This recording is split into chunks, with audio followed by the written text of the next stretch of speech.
Saudara, cuaca buruk membuat pelabuhan Pautere dipenuhi kapal yang terparkir. Ya, berkurangnya aktivitas di pelabuhan hingga membuat warga yang ingin kembali ke rumah harus bersabar menanti cerah agar bisa kembali berlayar pulang ke pulau. Kota Makassar dikenal dengan pulau-pulau kecilnya yang dihuni ratusan warga. Pelabuhan Pautere menjadi salah satu pusat transportasi laut di mana bahan kebutuhan masyarakat pulau ditampung dan didistribusikan. Namun sejak musim hujan, warga pulau harus bersabar.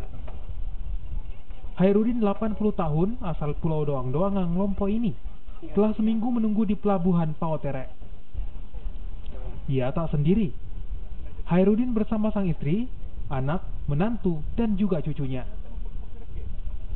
Sebelumnya, ia mengantar salah satu keluarga untuk menunaikan ibadah umroh, sekalian belanja kebutuhan pokok di Makassar untuk persediaan selama 1 bulan. Keinginannya untuk berlayar ke pulau bersama keluarga harus ditunda lantaran cuaca buruk dan gelombang tinggi. Tidak jadi berangkat karena menunggu jamaah haji umrah toh. Kalau sudah beberapa hari begini, di mana kita tinggal? Emang tinggal di kapal? Di kapal. Tinggal di kapal sama keluarga? Iya, keluarga.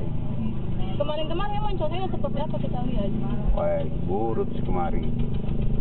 Baru nih, baik. Tak hanya Hairudin, kapal penyeberangan lainnya memilih untuk parkir di pelabuhan Pautere. Meski muatannya berupa kebutuhan pokok untuk warga pulau sudah memenuhi kapal. Ombak besar dan angin kencang menjadi alasan mereka untuk tidak berlayar.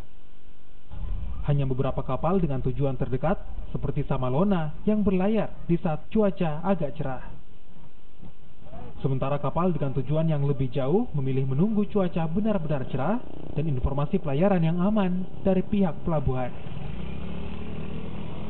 Nila Rustam, Kompas TV Makassar, Sulawesi Selatan.